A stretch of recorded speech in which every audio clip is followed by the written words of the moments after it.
туруп Аллахтан миллион сурадыңыз. Алла Таала же миллион берет, же 10 есе берет. Түнү шайтан адамдын кулагына сие турган убакыт. 3 түйүн түйөт. Колун байлайт, бутун байлайт, саркыга даярдайт. Эгер эртең менен ошол чечиле турган амалдарды кылбаса, күндүзү менен башкарат. Күнү менен өзүңүздөргө өзүңүздөр жакпай өтөсүздөр. Анткени шайтан жетелеп өтөт. Жетелеме болуп өтөт, берекесиз өтөт. Бетине суу чачкан эркекке Аллах ырайым этсин. Шу ибадат экен, элестетиңиз, семейный романтикада. Алла Таала ыйман ахлин, мусулмандарды ушундай кылган. Проблемаларды биз түнү эле чечип алабыз. Алла бер дейбиз, Алла Таала берет. Кеде көп берет, кеде азыраак берет, кеде сыраз берет, кеде кийинирээк берет. Бербесе ham ахиретке калтырат. Биз күйбөйбүз эч качан. Түнү туруп Аллахтан сураган адам эч качан күйбөйт. Эч иштеке берилбей калса, ахиретте ошо сурагандан ашырып сооптор берет. Мына караңыздар, туруп Аллахтан миллион сурадыңыз. Алла Таала же миллион берет, же 10 есе берет, же ахиретке калтырып коет. Же болбосо төртүнчүсү анын ордуна көптөгөн келе турган сенин алдында кырсык балекеттен сактайт. Зыян бекен? Зыян. Ал үчүн көп деле акылдын деле кереги жок, расходтун деле кереги жок. Мындай квота бар бекен, акча төгөлбөй калдымбы, билет алайын дебейсиздер. Жөн эле турасыздар, болду. Туруш керек, окуш керек. Күчтүү адам. Мындай күчтүү эмес, мындай темирди көтөрүп койгон, же адамды чапкан эмес, өзүн көтөрө алган адам түнүчү. Шу уйкуга берилген маалда тура алган адам эң күчтүү адам. Анткени түнү шайтан адамдын кулагына сие турган убакыт. Неге ушу сөздөр менен сүйлөп атам да? Жетисин. Пайгамбар ушинтип айткан да. Адам уктаган убакта шайтан маскалдап, неге билесиздерби? Адам уктаганда капилетте турат, эчтеке зикир кылбайт. Зикир кылган убакта анын ачык калат, аврат болуп калат. Тагыраак айтканда, защита жок. Шайтан болушунча ойнойт. Ошо маалда мындай нажастарын таштайт. Просто ал маанавий нажаста билинбейт аныча. Ошондуктан эртең менен турган адам идишке колун салбай туруп, колун жуусун, дараталсын. Анан түнү менен захват кылып баштайт. Яқиду шайтан аля қафият раси ахадикум иза хуа нам деген хадис бар. Адам уктаган кезде зикир кылбайт да. 3 түйүн түйөт. Колун байлайт, бутун байлайт, саркыга даярдайт. Эгер эртең менен ошол чечиле турган амалдарды кылбаса, күндүзү менен башкарат аныча. Ошол моменттерде сиз туруң дагы шайтандын, душмандын айласына, душмандыгына каршы туруңуз. Анан башка адамдардан капа болбоңуздар. Өзү адамдарга жаман күмөн кылган, адамдар менен урушуп кете бере турган, үрөлөс жетпей аткандар бардыгы шайтанга сыйынгандар. Анткени сасып жата берет дагы шайтан каалаган дейт. Бул начар адам, мындай де. Бул мындай адам, мындай де дей берет анча. Эгер түнү тахажжуд окуган адам, бамдатты мечитте эл менен, жамаат менен окуган адамда көп деле жаман ой болот. Анткени ал өзүнүн акылы менен жүрөт. Шайтандын акылы менен жүрбөйт. Ал эми бамдатты окубаган адам жетелеме. Кимге жетеленет? Шайтанга жетеленет. Туш келди адамдардын баардыгы жаман, бир гана өзү артык боло берет. Анткени ол пикирди шайтан берет, бере алат. Неге деген аны түнү менен аны захват кылып алган, байлап алган. Ахли иман, ал эми сиздер мусулмандар андай эместер. Тахажжуд окуй албасаңыздар да түнү эртең менен туруп бамдатты окуйсуздар. Бул чоң эрдик. Мына ошон менен шайтан азгыргандан кетет. Бирок бамдатты окуй калсаңыздар, мына өзүңдөр билдиңиздер, күнү менен өзүңүздөргө өзүңүздөр жакпай өтөсүздөр. Анткени шайтан жетелеп өтөт. Жетелеме болуп өтөт, берекесиз өтөт. Эми мисалга өтөлү эле да. Пайгамбарыбыздын сабагын алган сахабалардан. Абу Хурайра радиаллаху анху. Бул сахаба билесиздер, түндүн 3 бөлүгүндө намаз окуган. Анан көчөдө эле ибадат кылган эмес. Мындай бар го, биз көбүнчө көчөдөгү көбүрөөк көрүлөт да, үй жак калып кетет да. Үй бүлөсү менен ибадатта болгон. Абу Хурайранын бир аялы, анан бир күңү болгон. Кызматчысычы. Бир аялы, бир күңү. Билесиздер, күң менен аялдай эле жашайсыз, бирок күн бербейт, башка койт, анткени мүмкүнчүлүк. Азыркы маалда эми күңдөр жок. Абу Хурайранын бир күңү болгон, бир аялы болгон. Бирок үчөө ибадатты бөлүшкөн. Алла Таала түндүн 3/1 бөлүгүндө туруп мен тахажжуд окуймун деп Абу Хурайра өзү айткан акыркы бөлүгүн. Түндүн 3/1 бөлүгүнө аялына айткан, сен окуйсуң. Түндүн дагы 1/3 бөлүгүндө мына кызматчысына айткан. Түнү менен үйүндө ибадат болгон. Элестетиңиз, дежурство.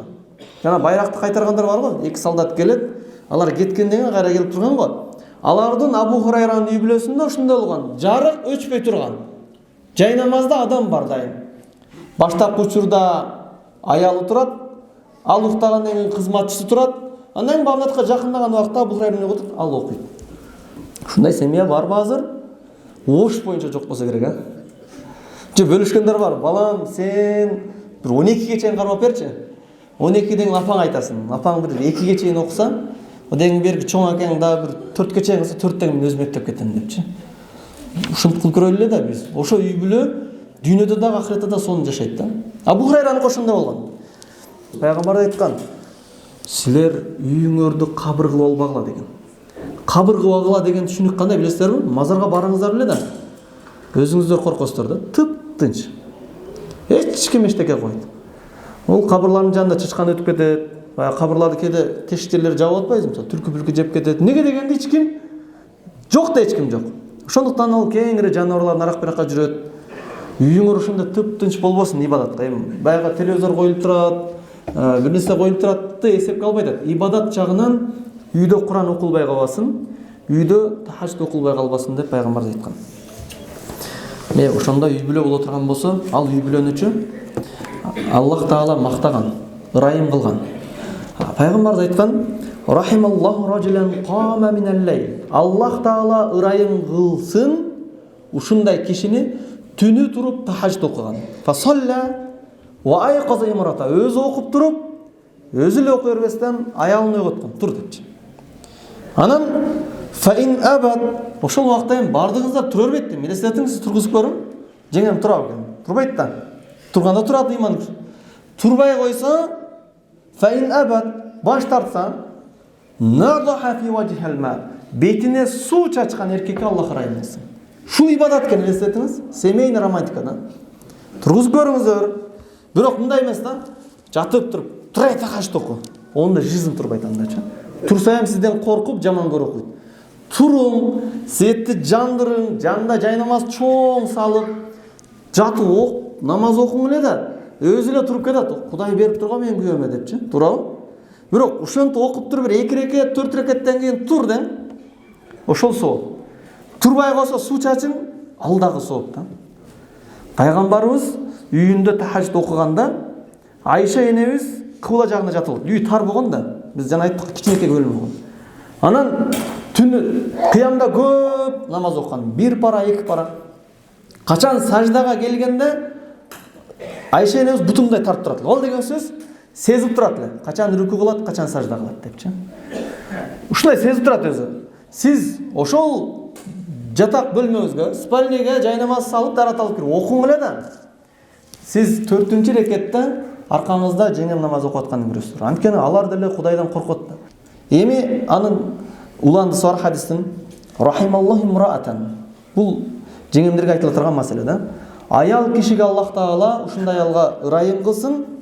Камат минал-лайл фасаллат. Түнү туруп тахажжуд намазды окуган. Ва айқаза завжаха. Анан күйөөсүн ойготкон. Туруңуз намаз окугалым депчи. Фаин абад. Анан баш тартса күйөөсү, эртең ишке барам, кайтсын арака десе, сынтасыздар. Надахат фи вajhil ма. Бетине суу чачкан аялды Аллах Таала ырайым кылсын. Эми кок суу чачса, же сөгүп, же катыраак айтып жүрбөңүздөр. Күнөө болот. Анткени ушуну пайгамбар үйрөттү. Дайындап атат. О, аялдарга айтып кой, күйөөсүн ойготсун. Ойгон болсо, ойгоно турган деңгээлде суу чачсын деп. Мынакей ушинтип ибадатта үй бүлө бири-бирине поддержка бериш керек. Муну ошондо бейишке кирет. Сахабалардан Абу Бакр Сыддык үйүндө намаз окуганда тахажжуд окуйт эле, калтырбайт эле сахабалар. Бул аябай ичинде окуйт эле. Абу Бакр ушундай ичинде окуйт эле, көз жаш төккөн абалда. Ал эми Умар радhiyallahu anhu да тахажжуд окуйт эле, ал бийик үн менен. Фадкуруни адкурукум деп окуй берет эле. Кошуналар дагы тахажжуд окуп атканын билет эле. Уйку жок эле. Ошондо пайгамбар айткан: "Е Абу Бакр, эрфа саутак, сен должен бийигирээк оку сен" деди. Абу Бакр ичинде окуйт эле. Бирок окуйт эле экөө тенчи. Умар, сен эрба нафсак, бираз өзүңү жаныңа аяп басыраак оку, башкалар уктасын. Анткени тахажжуд бул мусахаб да. Бирок Кудайга шүкүр биз сонун заманда жашап атабыз, үйүңүздө кыйкырып окусаңыз деле эч ким зыян көрбөйт. Сонун жерде жашайбыз да, туурабы? Мүмкүнчүлүк жеткен. Усман радыйаллаху анхунун айткан, окуган тахажжуду бул стандарт эле. Ушунтип окуйт, ага сөз жок эле. Ал тууралуу Аллах таала аят түшкөн. Амман хуа qanitun ana al-layli sajidan wa qa'ima yahdharuna al-akhirah. Мынандай түнү туруп, Аллах таалага моюн сунуп, түндүн ортосунда сажда кылып, түнкү намаздарды окуган адам, ахиреттеги азаптардан итият болгон, ва яржу рахмата роббих, Роббисинин ырайымынан бейиштен арзу кылган адамдар башка адамдар менен барабарбы деп Аллах таала айтат. Барабар эмес. Умар ибн Абдул-Азиз бул башчы болуп турган вакытта бул Умар радыйаллаху анхунун небереси. Бул жөнөкөй үйдө жашайт эле, намаз окуйт эле, тахажжудду окуйт эле. Аны айтат, эрте менен баамдатка келатканда түнү менен тике турган абалда көп Куран окугандыгы себептүү буттары ишип кетип туруп, басканда бир кызыктай басат эле депчи. Мындай велосипедин түнү менен адам тике тура бергенде бут ишит. Анткени бүт кандар эмеге кетип калат да. Ошон үчүн отурайын эле деп берет го мисалы үчүн. Мынау таравихте да көрүп атпайсыздарбы? Бир аз билинет. Алар жыл бою таравих окуганда бут ишигендиктен басканда бир аз чолоңдоп басат эле, бамдаттан кайтка чейин нормально болуп калат. Күндөрдүн биринде Умар ибн Абдул-Азиз өтө катты кыйлашты. Бул үйүндө бир кырсык болуп кетти окшойт, бирок буга жарашпайт эле депчи, мынтип ыйлабайт эле деп. Эртеси күн сураганда мен ушу сиз ушул аяттарды бир аз угат элек, бирок ушинтип көп ыйлап чыктыңыз дегенде мен ушул аяттан өтө албадым. Ал аят фарихун фил джаннати ва фарихун фис саир. Бир топтор жаннатка кирет, бир топтор тозокко кирет деген аятты кайра окуп, мен кайсы бир тобуна кирет экенин деп билбейм. Азыр мына жамаатыбыз, Аллах разы болсун, келип намазда отурасыздар. Аллах кабыл кылсын, келбегендер да канча болуп атат. Ушул жамаат баарыбыз бирдей эмеспиз. Жамаатыбыз эми мынадан бияк эмес, ара-араданчы бир тобу бейишке кирет. Бирок ара-арасынан дагы бир тобу тозокко кирет. Балким жаныбызда желкебизде турган бир топ тозокко кире тургандардын жанында турабыз. Аны эч ким билбейт, Аллах билет. Мына ошондуктан ушундай риск болгондон кийин, абалы оор болгондон кийин биз эмнеге уктап атабыз түнүчү? Мынакей, күчтү сарптайлы. Азыр айрыкча эркектер үчүн чоң сыноо жок. Мына чоң сыноо өзүбүз не кылышыбыз керек? Ибадатка беришибиз керек. Ахиретке барганда сооп таппай кыйналып калбашыбыз керек.